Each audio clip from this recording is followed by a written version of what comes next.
Hi all, welcome to എജുബി. അപ്പോൾ നമ്മുടെ റിസർവ് ബാങ്ക് ഓഫ് ഇന്ത്യയുടെ അസിസ്റ്റന്റ് നോട്ടിഫിക്കേഷൻ വന്ന കാര്യം കുറച്ച് പേരെങ്കിലും അറിഞ്ഞു കാണും. അപ്പം അറിയാത്തവർ ശ്രദ്ധിക്കുക. നമ്മുടെ റിസർവ് ബാങ്ക് ഓഫ് ഇന്ത്യയിലെ അസിസ്റ്റന്റിന്റെ നോട്ടിഫിക്കേഷൻ വന്നിരിക്കുകയാണ്. 650 വേക്കൻസീസ് ആണ് ടോട്ടൽ റിപ്പോർട്ട് ചെയ്തിട്ടുള്ളത്. അതിൽ കേരളത്തിൽ 6 വേക്കൻസീസ് ആണുള്ളത്. അപ്പം എല്ലാവരും എന്ത് ചെയ്യുക, ഈ ഒരു ഓപ്പർച്യൂണിറ്റി മാക്സിമം യൂസ് ചെയ്യുക. അപ്പോൾ ഈ 2026 650 വേക്കൻസീസ് ആണ് അവർ റിപ്പോർട്ട് ചെയ്തിട്ടുള്ളത്.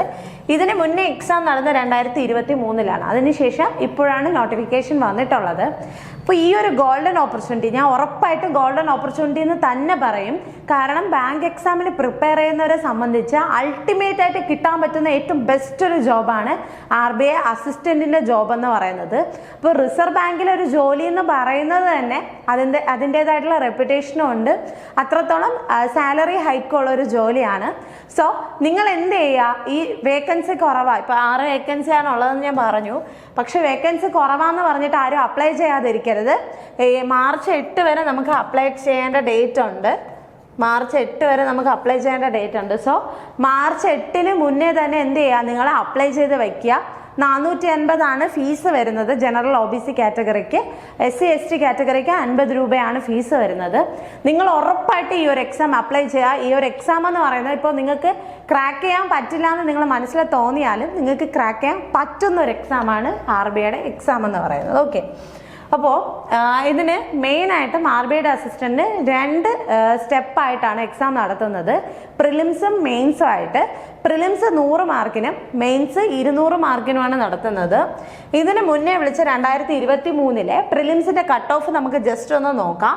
ജനറൽ കാറ്റഗറിക്ക് 95.25ഉം OBCക്ക് 93.75, EWS 89.50, ദെൻ STക്ക് 73 ആണ് കട്ട് ഓഫ് ഇട്ടിട്ടുള്ളത്. അപ്പോൾ ഇതിൽ ഒരു കാര്യം പറയാനുള്ളതെന്ന് പറയുന്നത് 2023 95 ആയിരുന്നു കട്ട് ഓഫ് എന്ന് പറഞ്ഞിട്ട് ഇത്തവണയും അത് അടുപ്പിച്ച് വരുമെന്ന് നമുക്ക് ഒരിക്കലും പ്രെഡിക്റ്റ് ചെയ്യാൻ പറ്റില്ല. കാരണം എക്സാമിന് ഡിഫിക്കൽട്ടി ലെവൽ വലിയൊരു ഫാക്ടറാണ്. Then number of vacancies. Okay, number of വേക്കൻസീസും വലിയൊരു ഫാക്ടറാണ്. 2023 വേക്കൻസി അല്ല ഒരിക്കലും 2026 വിളിച്ചിട്ടുള്ളത്. സോ വേക്കൻസി ഡിഫറെൻ്റ് ആണ്. പിന്നെ എത്ര പേര് അപ്ലൈ ചെയ്യുന്നു എന്നതും കൂടി ഡിപ്പെൻഡൻ്റ് ആണ്. ദെൻ വരുന്നത് ഡിഫിക്കൽട്ടി ലെവൽ. അപ്പോൾ ഞാൻ ഒരു കാര്യം പറയാമെന്ന് വെച്ചാൽ ഈ RBI അസിസ്റ്റന്റിന്റെ പ്രിലിംസിൽ 100 ക്വസ്റ്റ്യൻസ് വരുന്നത് 100 എണ്ണവും നമുക്ക് ചെയ്യാൻ പറ്റുന്ന ലെവലായിരിക്കും. അപ്പോൾ ജസ്റ്റ് സ്റ്റാർട്ട് ചെയ്തവരായാൽ പോലും നല്ലപോലെ പ്രാക്ടീസ് ചെയ്ത് സ്പീഡ് ഉണ്ടെന്നുണ്ടെങ്കിൽ നമുക്കിതിൽ 100ൽ 100ഉം ചെയ്യാൻ പറ്റും. ഓക്കെ, അത് ഞാൻ നിങ്ങൾക്ക് ഉറപ്പ് തരുന്ന ഒരു കാര്യമാണ്. നിങ്ങൾക്ക് 100 എണ്ണവും ചെയ്യാൻ പറ്റും. നിങ്ങൾ ഒരിക്കലും പാനിക്കായിട്ട് നിങ്ങൾക്ക് അയ്യോ 95 അല്ലേ കട്ട് ഓഫ് 100ൽ, അപ്പോൾ കഴിഞ്ഞ തവണ ഇത്തവണ 96 97 വരുമായിരിക്കും, സോ എന്നെ കൊണ്ട് ക്രാക്ക് ചെയ്യാൻ പറ്റില്ല എന്ന് നിങ്ങൾ വിചാരിക്കും. ഒരിക്കലും ഇല്ല, നിങ്ങളെ കൊണ്ട് അത് ഉറപ്പായിട്ടും ക്രാക്ക് ചെയ്യാൻ പറ്റും. ദെൻ ഇതിൻ്റെ മെയിൻസിൻ്റെ കട്ട് ഓഫ് നമുക്ക് നോക്കാം. മെയിൻസിൻ്റെ കട്ട് ഓഫ് വരുന്ന സമയത്ത് മെയിൻസിന് 200 മാർക്കിനാണോ ഞാൻ പറഞ്ഞു കഴിഞ്ഞു. ദെൻ അതിൽ ജനറൽ കാറ്റഗറിയുടെ കട്ട് ഓഫ് എന്ന് പറയുന്നത് 118 ആണ്. ഓക്കെ, 118 ആണ് ജനറൽ കാറ്റഗറിയുടെ കട്ട് ഓഫ്. OBC 113.75ഉം EWS 104.25ഉം STക്ക് 83.25 ആണ് കട്ട് ഓഫ് വരുന്നത്. അപ്പോൾ 200 ഇത്രയും കട്ട് ഓഫ് വരുന്നുണ്ടല്ലോ, അപ്പോൾ എക്സാം എങ്ങനെയാണ് ഇത് നമുക്ക് അച്ചീവ് ചെയ്യാൻ പറ്റില്ലേ നിങ്ങൾ ഒരിക്കലും ഡൗട്ട് ചെയ്യരുത്. ഈ എക്സാമിൽ 200 മാർക്കിനുള്ള ഒരു എക്സാം ആണെങ്കിൽ പോലും നിങ്ങൾക്കിതിൽ ഒട്ടുമിക്ക എല്ലാ ക്വസ്റ്റ്യൻസും ചെയ്യാൻ പറ്റുന്ന ലെവലായിരിക്കും.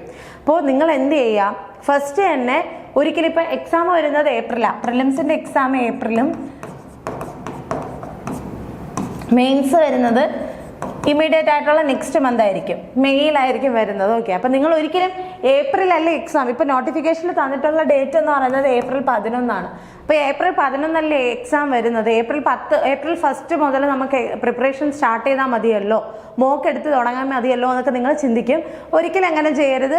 നമ്മൾ ഒരിക്കലും ആ എക്സാം ഡേറ്റിന് വേണ്ടിയിട്ട് വെയിറ്റ് ചെയ്യരുത്. നമ്മൾ ഇപ്പം തന്നെ എന്ത് ചെയ്യുക, പ്രിപ്പറേഷൻ തുടങ്ങാം. അപ്പം ബാങ്ക് എക്സാമിനെ സംബന്ധിച്ച് എല്ലാവർക്കും അറിയാവുന്ന ഒരു കാര്യമാണ്, ബാങ്ക് എക്സാമിന് ഏറ്റവും അത്യാവശ്യമായിട്ട് വേണ്ടതെന്ന് പറയുന്നത് സ്പീഡാണ്. ഓക്കെ, ബാങ്ക് എക്സാമിന് ഏറ്റവും അത്യാവശ്യമായിട്ട് വേണ്ടത് സ്പീഡാണ്. അപ്പം നമുക്ക് എത്ര കണ്ടന്റ് അറിയാം എന്നുള്ളതിലല്ല, നമുക്കത് എത്രത്തോളം വേഗതയിൽ ചെയ്യാൻ പറ്റും എന്നുള്ളതിലാണ് കാര്യം. സോ നിങ്ങൾ എന്ത് ചെയ്യുക, മാക്സിമം പ്രാക്ടീസ് ചെയ്യുക, കൺസിസ്റ്റൻ്റ് ആയിട്ട് വർക്ക് ചെയ്യുക. ഒരിക്കലും ഈ ദിവസം ചെയ്തു നാളെ എനിക്ക് വയ്യ, റെസ്റ്റ് ഇന്ന് ചെയ്തല്ലോ അപ്പോൾ നാളെ റെസ്റ്റ് എടുത്തിട്ട് അതിൻ്റെ അടുത്ത ദിവസം മുതൽ നോക്കാം എന്നൊരിക്കലും വിചാരിക്കരുത്. ഇന്ന് വർക്ക് ചെയ്യുന്നതിനേക്കാളും ഒരു പടിയെങ്കിലും മേലെ അടുത്ത ദിവസം വർക്ക് ചെയ്യുക. അപ്പോൾ ഓരോ ദിവസം നിങ്ങൾ എന്ത് ചെയ്യുക, അപ്ഗ്രേഡ് ചെയ്തുകൊണ്ട് പോവുക. ഓരോ ദിവസം എന്ത് ചെയ്യുക, പുതുതായിട്ട് എന്തെങ്കിലും പുതുതായിട്ട് പഠിക്കുക. നമ്മൾ എന്ത് ചെയ്യുക, നമ്മളെ തന്നെ ഡെവലപ്പ് ചെയ്തെടുക്കുക. നമുക്ക് ആ ഒരു ചേഞ്ച് മനസ്സിലാവണം. ഇപ്പോൾ 1 മന്ത് കൺസിസ്റ്റൻ്റ് ആയിട്ട് വർക്ക് ചെയ്യുന്ന ഒരാൾക്ക് സ്റ്റാർട്ട് ചെയ്തപ്പോൾ ഞാൻ എവിടെ ആയിരുന്നു, ഞാൻ അവസാനിക്കുമ്പോൾ ഞാൻ എവിടെയാണെന്നുള്ളത് വ്യക്തമായിട്ട് മനസ്സിലാക്കാനായിട്ട് സാധിക്കും.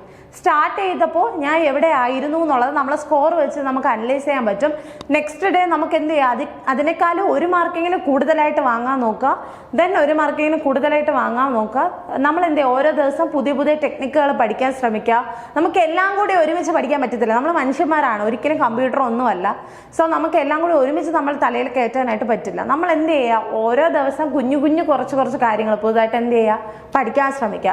അപ്പോൾ ഈ RBIയുടെ എക്സാം ആരും അപ്ലൈ ചെയ്യാതിരിക്കരുത്, എല്ലാവരും അപ്ലൈ ചെയ്യുക. അപ്പോൾ നിങ്ങൾക്കൊരു പുതിയ അനുഭവം കൂടെ ആയിരിക്കും. നമുക്ക് ഈ ഒരു എക്സാം എന്ന് പറയുന്നത് ഓരോ എക്സാം ഓരോ അനുഭവമാണ്.